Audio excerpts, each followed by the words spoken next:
It's one of those things where the pornography addiction turns into something else. You can't have something like that in your life without it growing into something else. For years, my dirty little secret was that I was addicted to pornography. This thing has become a problem. I think it's a worldwide problem, but pornography, it really messed up my life in a lot of ways. It was my secret, nobody knew, and it got bad. And when I say bad, some people deny it. They say, hey man, you can't really be addicted to pornography. There's no way. But I'm gonna tell you something. If day turns into night and you are still watching, you probably got a problem. And that was me. Being on the internet allows you to keep it a secret. And before, you used to have to go search it out or go look for it or go to a strip club where somebody would see you. But this is a secret. They don't have to see you at all. You can be all alone and it will be just yours. But I'm trying to tell you, that makes it all the more insidious. And all the more we have to root it out and call it what it is. My issue was, and is with pornography, is that it changes the way you think about people. People become objects. People become, body parts. They become things to be used rather than people to be loved. Pornography is an intimacy killer. It kills all intimacy. Every time I watched it, I was walled off. It's like another brick that came between me and my wife. I didn't want to be this way. I didn't want to continue to do the things that hurt my wife and hurt my family. I want to help people. That is what I'm about. Guys, it's my mission. It's my life. It's what I do. I love y'all. The average age now where somebody watches their first porn is 11. Porn can be anything from some really softcore and mellow to hardcore, violent torture porn, which for somebody to learn about sex from porn, I think is really dangerous.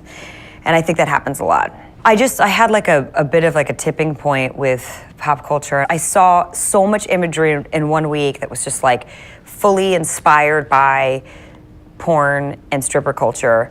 And I just felt like something that we were forced to accept and we never got a chance to have a conversation about it. That message, that really homogenized, myopic message that your sex is the thing that makes you valuable. That is your currency.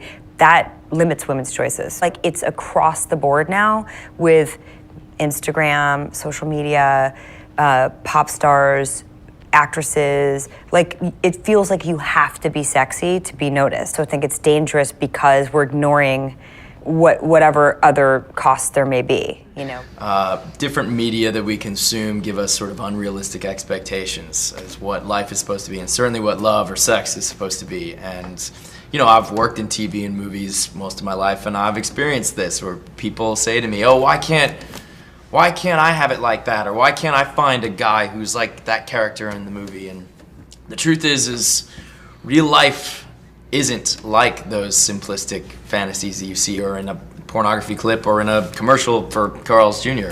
Real life is better than that. Real life is so much more complicated and detailed and nuanced, but you'll miss it. You'll miss all that good stuff if you're too busy comparing your real life to these sort of simplistic fantasies. I have a quote here from the co-director of the Sexual Trauma and Psychopathology program that says, pornography addicts have a more difficult time recovering from their addiction than cocaine addicts, since coke users can get the drug out of their system, but pornographic images stay in the brain forever. I can remember the first time I was exposed to pornography when I was probably about 12 years old. I can see it in my head right now. Right. It's something that it won't go out of my brain, and it hurts me to know that still remember image, it? Yes, I can vividly see the photograph that I was exposed to. Yeah. And because of the internet, pornography is available and accessible to kids even younger.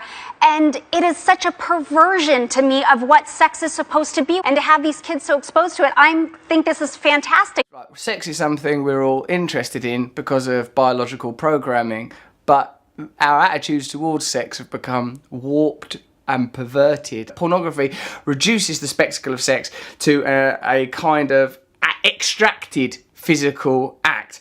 There's a lot of statistics here that we've got about pornography. The Journal of Adolescent Health talk about the effects of prolonged exposure to porn. I was obsessed with porn when I was a teenager, and it was nostalgic mad stuff that makes me sound old now. We had to find magazines, places, and steal things from under beds. So living in this culture now where there's just icebergs of filth floating through every house on Wi-Fi, it's inconceivable what it must be like to be a young adolescent now with this kind of access to porn. I know that pornography is wrong, that I shouldn't be looking at it. There's a general feeling, isn't there, in your core if you look at pornography that this isn't what's the best thing for me to doing, this isn't the best use of my time now.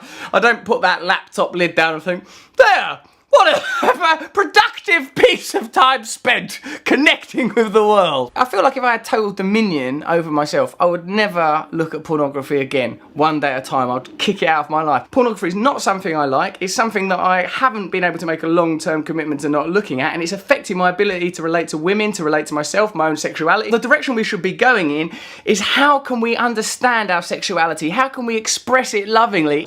The sort of cloud of pornographic information in even soft cultural smog is making it impossible for us to relate to our own sexuality, our own psychology. So if you're constantly bombarded with great waves of filth, it's really difficult to remain connected to truth. Try to have an idea of what you want from loving relationships and what you want from sexuality.